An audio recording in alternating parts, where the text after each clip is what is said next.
सत्ता सरकार जब सूबे की सरकार सत्ता के अंदर आई थी तो उसने नारा दिया था कि हम बेटी बचाएंगे, बेटी बचाएंगे, हम बेटियों का उत्थान करेंगे। मैं आपका ध्यान आकर्षित करना चाहता हूं, पिछले 3 साल के अंदर एनसीआरबी द्वारा जारी किए गए आंकड़ों की तरफ, एनसीआरबी द्वारा जो आंकड़े जारी किए गए हैं उसके अंदर महिला उत्पीड़न के अंदर पूरे देश के अंदर अगर प्रथम स्थान पर पिछले 3 साल के अंदर रहा है तो वो राजस्थान राज्य रहा है। हमारे लिए बड़ी दुर्भाग्य की बात है। जिस राजस्थान राज्य के अंदर अगर हमारे देश मान मर्यादा और बेटी का इतना सम्मान होता है, उस राजस्थान के अंदर जनवरी 2020 से लेकर अप्रैल 2022 तक कुल दुष्कर्म के मामले 13,890 दर्ज होते हैं साथियों, और उस 13,890 मुकदमा के अंदर 11,307 मुकदमे ऐसे होते हैं जिसके अंदर बच्चियों की उम्र 18 वर्ष से कम होती है, नाबालिग बच्चियों के साथ दुष्कर्म किया जाता है। यह हमारे लिए बड़े विडंबन की बात है साथियों। जिस राज्य के अंदर, जिस सरकार के अंदर इस प्रकार की घटना घटित हो रही है, उस सरकार के मुखिया, सूबे के मुखिया अपनी सरकार को बचाने के लिए कभी बसों के अंदर बिठाकर, कभी प्लेन के अंदर बिठाकर जैसलमेर से जयपुर तक सफर कर रहे हैं, होटलों के चक्कर काट रहे हैं। यह साथियों मैं आपका ध्यान आकर्षित करना चाहता हूं, क्षेत्रफल की दृष्टि के अंदर मैं देखें तो राजस्थान देश का सबसे बड़ा राज्य है। हमने इस राज्य को रोजगार दिया, हमने इस देश को प्रगति दी। अगर देश की सबसे प्रगतिशील रिफाइनरी कहीं लग रही है तो हमारे जिले बाड़मेर के अंदर लग रही है। किंतु हमारे लिए बड़ी दुर्भाग्य की बात है कि भूमाफिया वर्तमान सत्ता के पक्षधर के अंदर इतने यहाँ पर पल रहे हैं कि इस राज्य की, इस देश की शांति व्यवस्था को बनाए रखने के लिए होमगार्ड के हमारे साथी भवानी सिंह तामलेर और नेमाराम मेघवाल इस माटी के जन्मे हुए थे, उनकी निर्मम हत्या अगर की जाती है तो भूमाफिया और तस्करों द्वारा की जाती है। यह हमारे लिए बड़ी विडंबना की बात है। यह साथियों भगवान श्री राम के उपासक हैं, हम राम के वंशज, हम राम के उपासक हैं, हम हिंदुस्तान के अंदर रहते हैं, हमें हमारी संस्कृति, सभ्यता और समृद्धि की रक्षा करने का अधिकार है।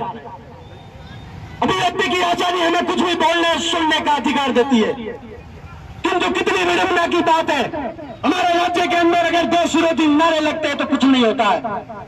हमारे राज्य के अंदर अगर देश विरोधी कोई गतिविधि होती है तो सरकार आपके ऊपर पर्दा डाल देती है। लेकिन उदयपुर के हमारे भाई कन्हैया लाल अगर अपने सोशल मीडिया के ऊपर अगर देश हित की बात करते हैं, लाभ हित की बात करते हैं, तो याद करो वो 30 दिसंबर 2022 का दिन, याद करो वो 3 दिसंबर 2022 का दिन जब नबी की इबादत करने वालों ने उदयपुर के अंदर हमारे भाई कन्हैया लाल का गला रोक कर हत्या कर दी, और वर्तमान सरकार ने अभी तक उन हत्यारों के ऊपर किसी भी प्रकार की सजा का ऐलान नहीं किया। कि हमारे लिए दुर्भाग्य की बात है। यह साथियों इस देश को चलाने के लिए 4 स्तंभों की स्थापना की गई थी, जिसके अंदर पत्रकारिता इस देश का चौथा और सबसे मजबूत स्तंभ था, जो इस देश की सरकारों को, इस देश में पनप रहे कानून व्यवस्था को उसका आईना दिखाने का कार्य करता है। लेकिन हमारे राजस्थान के और हमारे बाड़मेर के लिए बड़ी दुर्भाग्य की बात है कि 2018 के बाद जब एक अमराराम जैसा आईटीआई कार्यकर्ता, एक गरीब परिवार का व्यक्ति घर से निकलकर इस अन्याय के विरुद्ध लड़ने का प्रयास करता है, शहर नहीं अपितु जिले के अंदर चल रही अवैध शराब तस्करी के विरुद्ध आवाज उठाता है।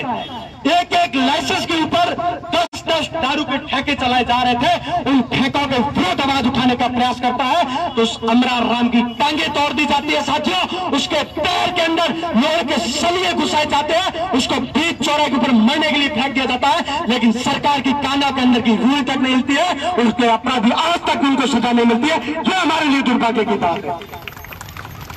शब्बर सिंह जैसा व्यक्ति जब वो निकल कर आता है, वर्तमान जिले के और राज्य के मुखिया के विरुद्ध लिखना शुरू करता है।